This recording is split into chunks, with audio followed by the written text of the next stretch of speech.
Well, I did ask to come to speak last because I'm still scared. I'm still scared to do this, but so I have lots of notes in front of me. So yeah, my name is Phyllis Evans, and I live here in New York City, and I have now for almost 15 years. And as we said, we have two grown daughters, and I have two grandsons, and I have a husband that I've been married to for 35 years named Larry. So I'm at my 2-year cancerversary, which is a word I think somebody coined not too long ago in an email. I mean, I'm sure many people have said that before, and I'm happy to be here. But I'm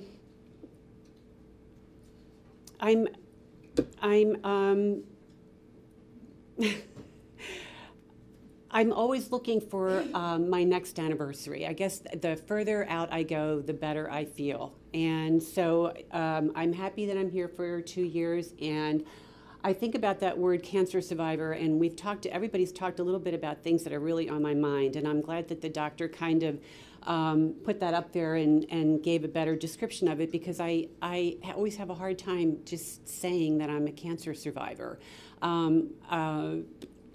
So going forward, which is something I really try to do, I'll just think of that as a much more positive. This is a positive word. So this is my forward ring that was given to me very early in my diagnosis. And it says forward on there.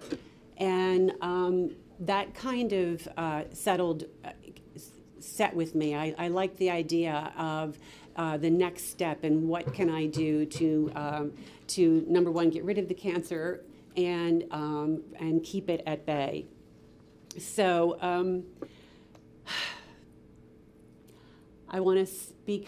I was told to speak from my heart. I was told to tell my story. And as I sat down and tried to put this together, you'd think it would be kind of easy, but it wasn't. It's still not. I can sit in a little room and talk to people. I can answer questions. I'm not afraid to tell somebody, but this is really scaring me a lot right here. And I want to try and just not jump around too much. I guess that's the big thing.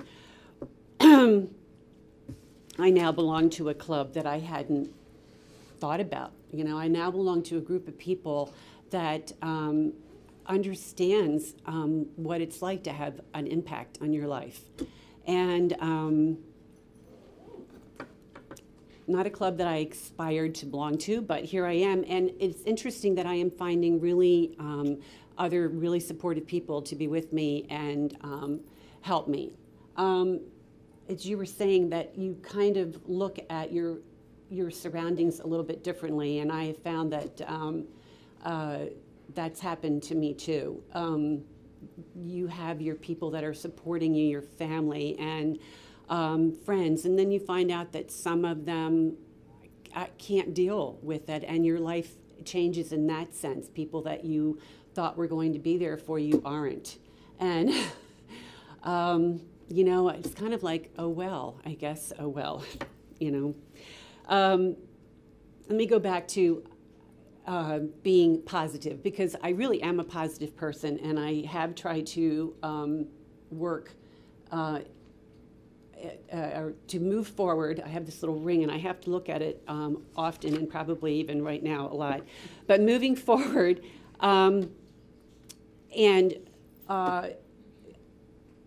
not looking back so much. And I think that that's why when I thought about talking here today, I just wanted to talk more about where I was today. But it's kind of hard, where I am today, I mean, but it's kind of hard to do that with without telling the story. So let's tell a little bit, okay? In May of 2010, I was diagnosed with breast cancer, but that was after my husband being diagnosed with prostate cancer only 5 months earlier. That was a shock, and and because of other complications that happened, he also wound up very, very, very sick after that, and I spent 30 days in this hospital coming to care for him. And And without knowing it, that was setting me up for something that was going to happen to me very, very soon after. I just went to that mammogram like I did every year and positively walked in the door and was sitting there reading, and they called me back and said, oh, I think we have to take another slide, or another picture, rather. Okay, all right, I can do that. I think we see something, but maybe you should come back for a biopsy. And it was like, oh, okay, still very positive. Walking home, not even really thinking about it being cancer. There were still, to me, other things happening in my life, and my husband was still really recuperating, and I never thought that this would happen to me. I'm sure many of us say that. We never thought this would happen to me. All the things I was doing was preventative for my heart and cholesterol and keeping myself fit and, wanting to have that really long, rich life as a healthy person without all those other little things I just mentioned. And anyway, I even went to have that biopsy, not even just thinking that it was going to be okay. I remember laying there, the doctor giving me doing the biopsy, and I actually looked at him and said something about this cyst, and he looked at me very clearly and said, no, that's not why you're here today. So I went home, talked to my husband a little bit about it, and just put it out of my mind again because I knew I was going to be okay. The thing is that it wasn't okay. It is cancer. It was cancer. And I had this group of people that I had been working with for over 30 days, or actually months, taking care of my husband. And I just felt that I was in the right place. So all I really needed to do was stay here. I knew that everyone that took care of him did such a fabulous job at the same time they took care of me. So I just did a little bit of research, and I knew I wanted a female doctor. That makes me feel good. And I found Dr. Guth also, and she's fabulous. And, I took my tests. Everything was supposed to be a slam dunk, but, it wasn't a slam dunk.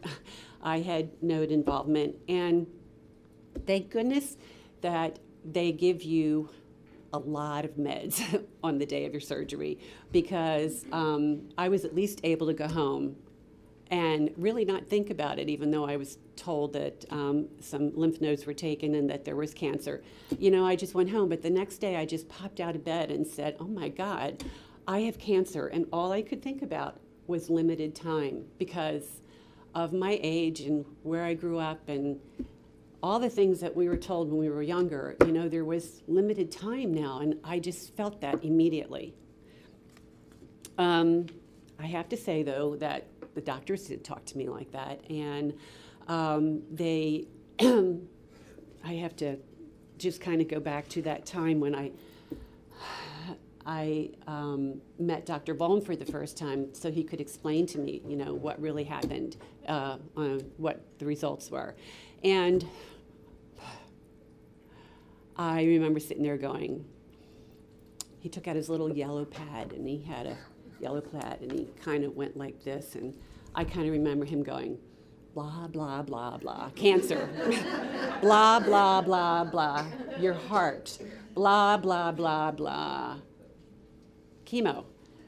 And each time he said one of those things, I think I just cried harder and harder. And I remember kind of even at those moments, I was crying way more than I expected.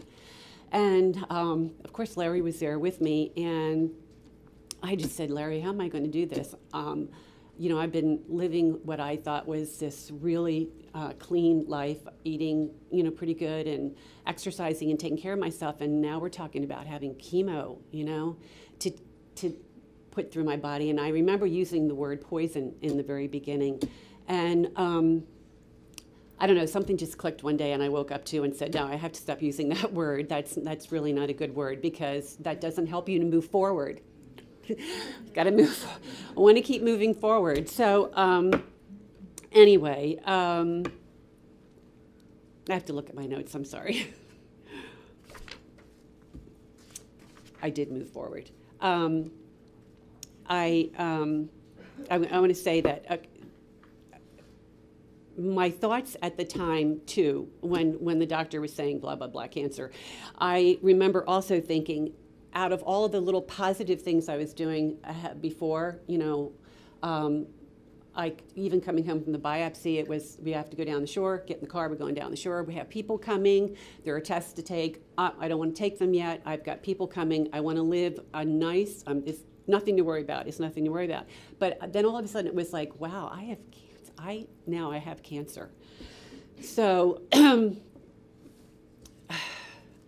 I cried a lot, I did, and this wasn't like me either. I was doing, I felt like I was walking around like in a cloud. And this is all in the beginning. This is all in the beginning, the first 2-3 weeks, and leading up to really just having that first chemo. And I was coming here for other reasons. I can't remember all of them. But people here saw that cloud. And they saw that cloud over me and took me aside and sat down with me and asked me what I needed. Maybe you need to meet some other people and that are in the same situation as you. And I said, you know what, I think I do. I need to put a face on cancer, which is exactly, you know, what all of this is. It's showing me that people do survive and they get through. And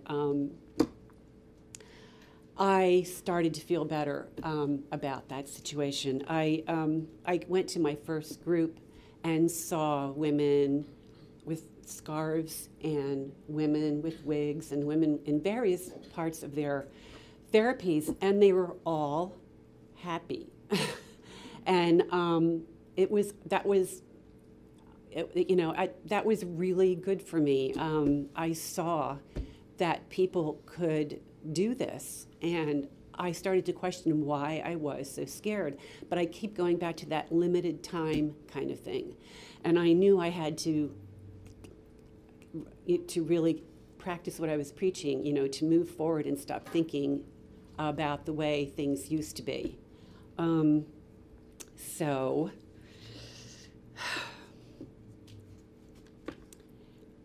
I am doing that, but I still have fears, you know, today. I still worry about recurrence, but at the same time, I'm 2 years out, and I grasp onto those positive things, and that's hugely positive. That's huge for all of us. And I think somebody even said to me, and actually the doctors just said that a few minutes ago, the further out we get, you know, the better that your recurrence is not going to happen. So what am I doing to try to help?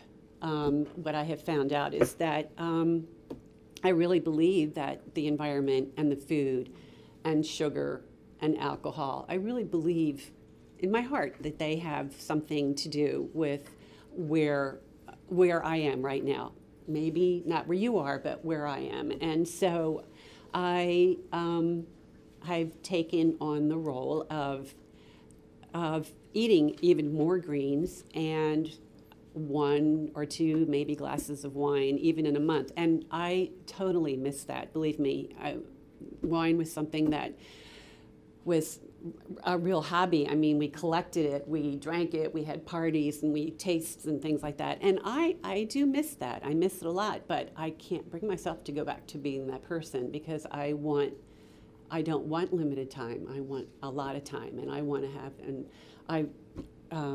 I want to do what I can to keep my body healthy. So, yeah, I eat a lot more greens, even more than I did before. I juice a little bit. I do yoga. I do acupuncture. I listen to what the doctors suggest, and not just suggest, but I mean everything that they wanted me to do, I did. I did because I really believe I needed to do that. You know, the chemo and the radiation and the Herceptin because I'm HER2 positive. I think that HER2 positive really kind of sticks with me, and I think about that. I go to my, as the doctor was saying a little earlier, I go to my little room. That was really a good analogy. I go to that much less now than I used to.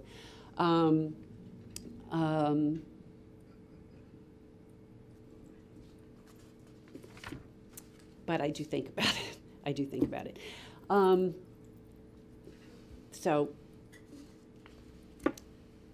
I have 2 grown daughters, and I remember thinking some of the first things was that I was going to pass this on to them somehow, or just the fear. Not, it doesn't necessarily mean that they're going to get breast cancer, but every time they go to the doctor's office, they have to sign that little form that says, "Is there any cancer in your family? Is there any breast cancer in your family?" It's yes, my mother, and that.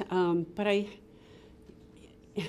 as much as I worry about that, they're there for me all the time, and I had one daughter that was living really close by at the time when I was going through chemo, and she came to all my chemo sessions. She was actually living with us for a little while, and I never saw any fear in her face. All I saw was love and support.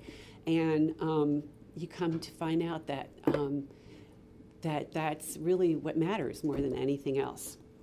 And I love coming to the group here.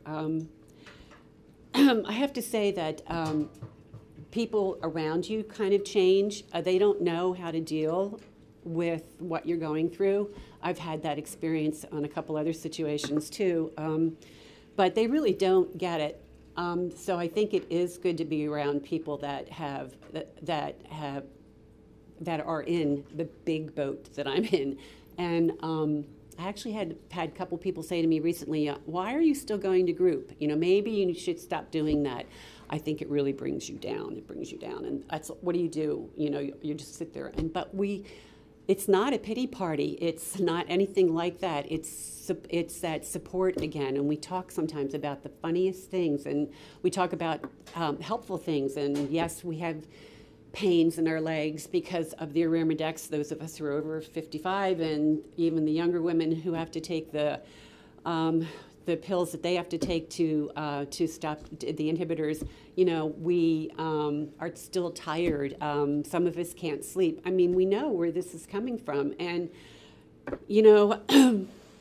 we laugh about things because some of our friends look at us and they go, "How are you? How are you?" And it's like we laugh about this. It's not like, "Hey, how are you doing?" It's like, "How are you?" Well, you want to kind of say, well, if it means I don't have any more tumors, I don't have any more tumors. I'm really, or you wanted me to say I'm cancer-free? I don't know. Little things like this sort of get to you, and you realize that people are looking at you differently and they're thinking about you differently. I don't want to be defined by cancer, but I am, I guess. I'm always going to be. I mean, we were at a party not too long ago, and my niece came over to me and said, "See those people? They're all cancer survivors over there. Maybe you want to go talk to them." Well, I did. Actually, I did, but it's just some of the things that have happened that have changed me. And if I'm not sounding really positive, talking a little bit about this, I really am. I